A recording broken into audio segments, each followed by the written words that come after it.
ജീവിതം സാക്ഷിയുടെ പുതിയൊരു എപ്പിസോഡിലേക്ക് സ്വാഗതം. ഇന്ന് നമ്മൾ കേൾക്കാൻ പോകുന്നത് സരിതയുടെ കഥയാണ്.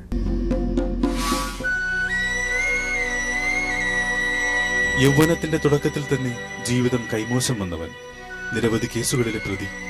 എല്ലാം അറിഞ്ഞിട്ടും ദാമ്പത്യം പങ്കിടാൻ തയ്യാറായി അധ്വാനശീലവും സൗമ്യതയും കൈമുതലായുള്ള ഒരു പെൺകുട്ടി കൂടെയുണ്ട്. പക്ഷേ കൈപ്പിടിയിലൊതുങ്ങാത്തതായ ജീവിതവുമായി അലഞ്ഞു നടക്കുകയാണ് സജീവ്. നമുക്ക് കാണാം സജീവിന്റെ ജീവിതം. നിങ്ങളാണോ ഗുണ്ട് സജീവ്? അതെന്താണ് ആൾക്കാരൊക്കെ നിങ്ങൾ ഗുണ്ട് സജീവ് എന്ന് പറയാൻ കാരണം? അച്ഛന്റെ പേര് ഗുണ്ടു എന്നാണ് അച്ഛന്റെ പേര്.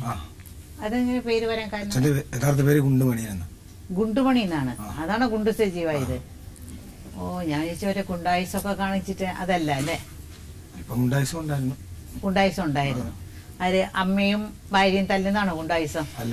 പിന്നെ പുറത്തേ ഉള്ളു. അമ്മയും ഒന്നും തല്ലില്ല, ഭാര്യ തല്ലില്ല. തല്ലും, വലുത് അമ്മ അടിച്ചിട്ടേ ഇല്ലേ? നിങ്ങൾ തല്ലി എന്നുള്ള കാര്യം ഇവിടെ ഉള്ളവരൊക്കെ എല്ലാം റെക്കോർഡ് ചെയ്ത് വെച്ചിട്ടുണ്ട്. എന്റെ മോൻ എന്നെ തല്ലും എന്ന് പറഞ്ഞു. അമ്മയുടെ ഭാഗം എന്ത് ജയിക്കാനാ? അമ്മയും മോനും തമ്മിൽ എന്ത് ജയിക്കാനാ? മരുമകളും ഭാര്യയുടെ അമ്മയും അവരെല്ലാവരും ഒറ്റ കേട്ട. അതെങ്ങനെ നിങ്ങളുടെ അമ്മ ഭാര്യയെ? എന്റെ അമ്മ ജോലി ചെയ്ത് എന്റെ ഭാര്യക്കാ കൊടുക്കുന്നത്. അതൊരു നിങ്ങൾക്ക് തരാറില്ല.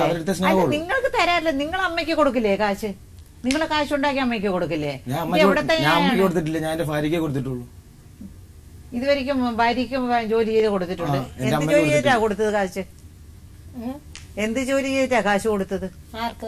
നിങ്ങൾക്ക് ഭാര്യയ്ക്ക് ഞങ്ങള് കാശുണ്ടാക്കി കൊടുത്തിട്ടുള്ളൂ എന്ന് പറയുന്നല്ലോ. എനിക്കൊരു ജോലി ചെയ്തോണ്ട് തന്നിട്ടില്ല. ഭാര്യ ഒന്നും കൊടുത്തിട്ടില്ലെന്ന്. എന്റെ മോ ഇപ്പൊ ഈ ഇടയ്ക്ക് മെഡിക്കൽ കോളേജ് കിടന്നു. അപ്പോഴേ എനിക്ക് മെഡിക്കൽ കോളേജ് ചേർന്നോ? മെഡിക്കൽ കോളേജ് ഒരു ആശുപത്രി കൊണ്ടുവരുന്നു. ചെറിയ ഹോസ്പിറ്റലിൽ കൊണ്ടുവന്നിട്ട് അവിടെ നിന്ന് കൊണ്ടുപോകാൻ പറഞ്ഞായിരുന്നു.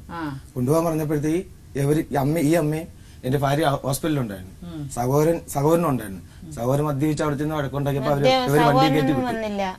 ചിലപ്പോ എനിക്ക് വെളിയിൽ റോഡിൽ പുറത്ത് ഇറങ്ങുമ്പോഴത്തേക്ക് എനിക്ക് അതിനൊക്കെ ഒരു അവസ്ഥ ഉണ്ടാവും. 18 വയസ്സ് നിങ്ങൾ എങ്ങനെയാ തുടങ്ങിയത്? ഞാൻ 18 വയസ്സിൽ ജോലിക്ക് ഇറങ്ങിയ ശേഷം ഞാൻ 6ാം ക്ലാസ് വരെ പഠിച്ചു. 6ാം ക്ലാസ്സിൽ പഠിത്തം നിർത്തി. അല്ല, ഗുണ്ടായുസാണോ ജോലി എന്ന് പറയുന്നത്?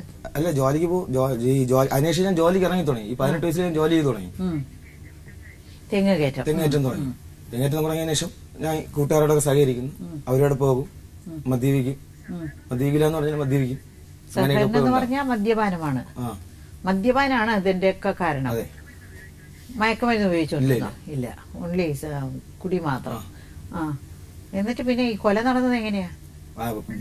കാർ കൊണ്ടുവന്ന് ഇടിച്ച് തള്ളിയിട്ട് വെട്ടേനായിരുന്നു. ആദ്യത്തെ ഗുണ്ടായുസ് എങ്ങനെയായിരുന്നു? അടിപിടി കേസ്. അതെന്തായിരുന്നു?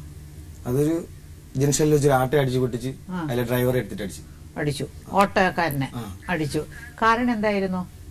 ചുമ്മാ കുടിച്ചിട്ടാണോ? അല്ലല്ല, കാരണം ഉണ്ടായിരുന്നു. അതുണ്ടായിരുന്നോണ്ട് അടിച്ചത്. അവരെ നമ്മളടുത്ത് ഇങ്ങനെ കഥ പറഞ്ഞതാ. നമ്മളീ സ്ഥലത്തില്ല. അപ്പൊ നിങ്ങൾ ഇതിനൊക്കെ ഞങ്ങൾ വേറെ സ്ഥലത്തിരുന്ന് മദ്യപിച്ചോണ്ടിരിക്കുക. അപ്പോഴാണ് അറിയണ ഈ പുള്ളി മരിച്ചതായിട്ട്. അവിടെ നിന്ന് അടുത്ത വണ്ടി. നിങ്ങൾക്ക് അറിയാമായിരുന്നു ഇവര് സംസാരിച്ചു, ഇങ്ങനെ പ്ലാൻ ചെയ്തു, ഇങ്ങനെ പോയി ഇയാൾ ഇടിച്ചു കൊല്ലണം എന്നൊക്കെ ആദ്യമേ പ്ലാനിങ് ഉണ്ടായിരുന്നു. ചെയ്യണമെന്ന് പ്ലാൻ ഉണ്ടായിരുന്നു. കൊല്ലണമെന്ന് പ്ലാൻ ഉണ്ടായിരുന്നു. അതുകൊണ്ടായിരുന്നു നിങ്ങൾ പ്രതിയായത് അല്ലേ? അത് ശരി. അപ്പൊ നിങ്ങൾ ഇത് നേരിട്ടൊന്നും ഒന്നുമില്ല. പക്ഷെ നിങ്ങളുടെ മേലെ ഇങ്ങനെ ഒരു ചീത്ത പേര് വന്നു, നിങ്ങൾ കൊന്നു. പിന്നെ നിങ്ങൾക്ക് അതിൽ നിന്ന് രക്ഷപ്പെടാൻ പറ്റില്ല. പിന്നെ അതിന് ശേഷം കുറെ കേസുകൾ കൂടി കൂടി വന്നതേ ഉള്ളൂ. അതെങ്ങനെ കൂടി വരാൻ കാരണം എന്താ? പിന്നെ ഇത് ചെറിയപ്പോഴത്തേക്ക് പിന്നെ അവര് ചെയ്യുന്ന കേസിൽ ഞാൻ വീണ്ടും കേസുകളിൽ പ്രതിയാവുന്നേ ഉള്ളൂ. ഇവരെ കൂട്ടത്തിൽ കൊലക്കേസ് ആയതിന് ഒന്നും ചെയ്യാതെ തന്നെ നിങ്ങളെ പിടിച്ച് വീണ്ടും കേസിൽ 6-7 കേസിൽ പിന്നെ എന്നെ പ്രതിയാക്കി. ഒരു കുറ്റം ചെയ്യാതെ എന്റെ വീട്ടിൽ നിന്ന് പിടിച്ചോണ്ടുപോയി. ചുമ്മാതിരിക്കുമ്പോഴും ഒരു കോളനിയാണ് സാർ. ഈ കോളനിയിൽ വരുമ്പോഴത്തേക്ക് എന്റെ വീട്ടിലെ വരുമ്പോൾ വേഗം അവിടെ വരുമ്പോ ഞാൻ ചിലപ്പോ കാണും.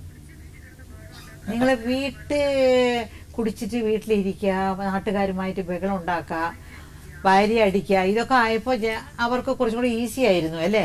എളുപ്പമായിരുന്നു നിങ്ങളെ പിടിച്ചോണ്ട് പോകാൻ. അതെന്തൊരു കഷ്ടാണ്. എന്തിനാ അങ്ങനെ ഭാര്യ അമ്മയെ അടിച്ചത്? ഭാര്യ അടുത്ത് ഞാൻ ഫോണിൽ വിളിച്ചിട്ട് ഫോൺ വിളിച്ചപ്പോഴത്തെ എന്തോ പറഞ്ഞു. ഞാൻ മദ്യപിച്ചിരുന്നപ്പോ ഞാൻ എന്തോ പറഞ്ഞിരുന്നു. പറഞ്ഞിട്ട് ഫോൺ സ്വിച്ച് ഓഫ് ചെയ്തു.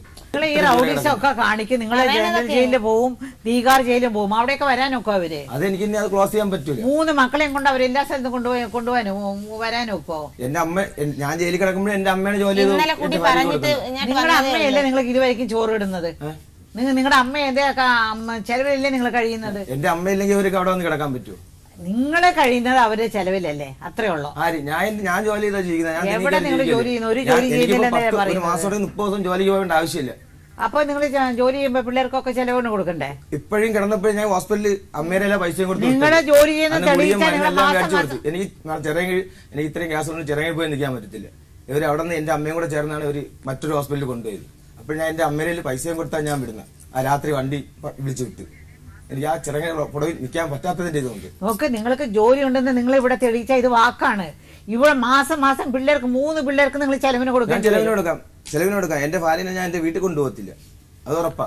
പിള്ളേർക്ക് ഞാൻ എന്തെങ്കിലും തെറ്റാ വീട്ടിൽ ചെയ്താന്ന് ചോദിക്കൂ. എന്റെ വീട്ടിൽ താമസിക്കാൻ എന്തുകൊണ്ടെന്ന് ചോദിച്ചു. അത് ഞാൻ പറയാം. എന്തുകൊണ്ട് കൊണ്ടുപോകാൻ ആ പെണ്ണുള്ളത് കാരണമാണോ? ഇവര് തീരെ കൂടുതലും പറയണത് ഇപ്പൊ തന്നെ വീട്ടിൽ തന്നെയാണ് ഞാൻ നിന്നത്. ഈ ശബരിമലയ്ക്ക് പോയതിന്റെ അന്നും തലയ്ക്ക് ഈ പോണതിന്റെ അന്നും വിളിച്ചു പറഞ്ഞു, തലയ്ക്കും ദിവസവും വിളിച്ചു പറഞ്ഞു എന്റെ ഭാര്യ എടുത്ത്.